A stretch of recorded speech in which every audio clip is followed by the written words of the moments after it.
Voltamos com o Justiça às Claras, hoje com o doutor Daniel Carneiro, juiz federal, falando sobre as mudanças do novo CPC. Doutor Daniel, o que o CPC está colocando de novo sobre essa mediação entre as partes, sobre a solução dos conflitos? O código ele veio com o propósito de incentivar os métodos alternativos de solução de conflitos. Hoje, na Justiça está sob herbaria de processo. O Conselho Nacional de Justiça divulgou os números em 2015. Nós temos 105 milhões de processos em tramitação. Nós temos uma cultura extremamente litigiosa e nós temos que mudar essa cultura. E mudar a cultura, precisamos de uma lei que respalde essa nova cultura. E o novo CPC traz isso. Ele traz um incentivo à conciliação das partes, um incentivo à mediação das partes. De que forma isso na prática? No início do procedimento, do processo de conhecimento, o código obriga as partes, ele quer meio que obrigar as partes, como regra, que haja uma audiência de conciliação inicial no processo. Para qualquer procedimento, para qualquer ação. É a regra geral. E aí só não vai haver essa audiência de conciliação se ambas as partes se manifestarem com antecedência de que não têm o desejo de dialogarem, de chegarem no consenso. Se elas não têm o desejo, aí se ambas não tiverem, aí que não vai designar. Se uma delas tiver o interesse, a outra não, mesmo assim vai designar essa audiência para aproximar as partes. E mais uma pergunta, dentro do formalismo ali da justiça, às vezes as partes elas ficam muito constrangidas ali com a figura do juiz. O magistrado ele vai participar dessas audiências conciliatórias ou vai ser parte a parte, cara a cara, olho no olho, olha, como é que nós vamos resolver isso, quanto que dá para você, quanto que paga aqui ou não? Isso é muito importante porque a gente sabe que a presença do juiz pode constranger as partes. E de advogados também, né? Exato. Assim. Os advogados, eles têm que participar também. Mas o que o Código quer fazer? Ele quer que os tribunais criem centros de conciliação e de mediação, com profissionais habilitados na técnica de conciliação e na técnica de mediação. E para quê? Porque essa atividade realmente tenha resultado e consiga uma finalidade, que é a finalidade de quê? Das partes entrarem no consenso.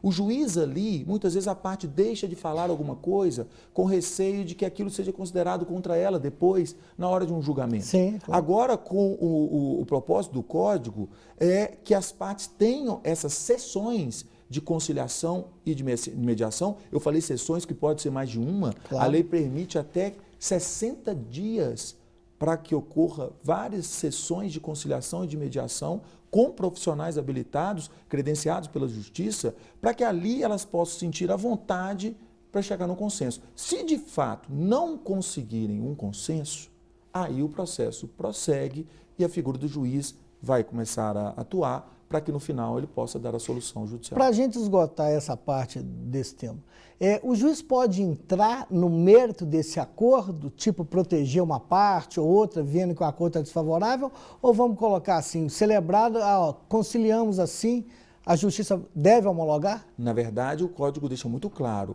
a conciliação e mediação nas situações que as partes são capazes e os direitos disponíveis. Então, não caberá ao juiz questionar o mérito do acordo que foi celebrado pela autonomia da vontade das partes. Ok. Pulando para outro tema, como é que está essa questão do contraditório no Código de Processo, no novo Código de Processo? Nós sabemos também que o contraditório é uma garantia da Constituição, inerente ao devido processo legal.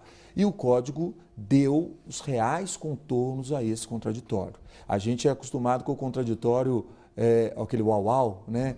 O autor, ao réu, e o juiz resolve do jeito que ele quer. O Código quis mudar com isso. O Código quer que as partes tenham o direito de informação, que as partes tenham o direito de reagir, mas isso não pode ser inócuo. As partes passam a ter agora, efetivamente, como garantia prevista na nossa legislação, o direito de influenciar o juiz. Como assim? Porque o juiz agora não pode surpreender as partes. O juiz, toda a decisão judicial, ela tem que ser construída a partir do debate que foi travado no processo, a partir dos argumentos e das alegações das partes. O juiz não é um oráculo do processo que vai decidir da maneira com que ele quiser, sem que as partes tenham contribuído para aquele posicionamento. O juiz não pode surpreendê-las.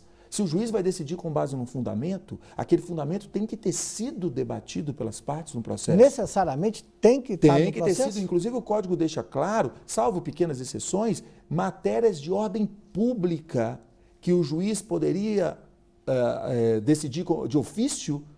O Código agora, para evitar a surpresa, determina que o juiz submeta aquilo ao debate das partes, para daí ele decidir. Um exemplo, matéria relativa à prescrição, matéria relativa às condições da ação, pressupostos processuais. O juiz, na hora do saneamento do processo, se constata um defeito processual que ninguém havia suscitado, uma questão de ordem pública que ninguém havia suscitado, o juiz não pode surpreender as partes. Isso é um avanço muito grande. É interessante, porque o processo passa a ter um caráter democrático. Nós estamos numa democracia e o processo tem que refletir isso também. Então, o processo ele tem que ser travado mediante o diálogo e o debate.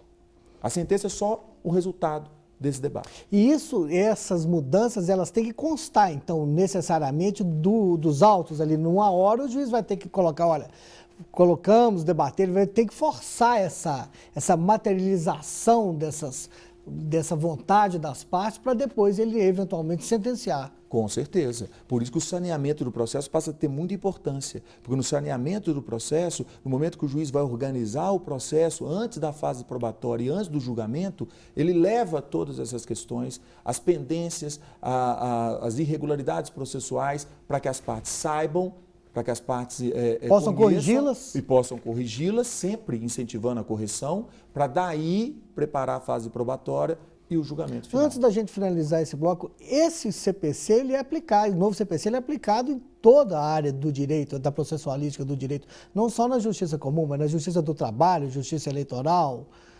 Com certeza, o impacto dele é geral. O Código deixa muito claro, ele se aplica subsidiariamente ao direito eleitoral, ao direito do trabalho, aos procedimentos especiais. Então, os efeitos dele se irradiam para todas as searas do direito processual civil, naquilo que for compatível. Essa é a análise que nós temos que fazer. No próximo bloco, nós já voltamos com o terceiro e última fase dessa nossa entrevista, comentando aí dois pontos muito relevantes da mudança do Código, a chamada jurisprudência defensiva, que foi colocada assim, de uma forma muito utilizada nos tribunais e que parece que o Código mudou isso agora. Já voltamos.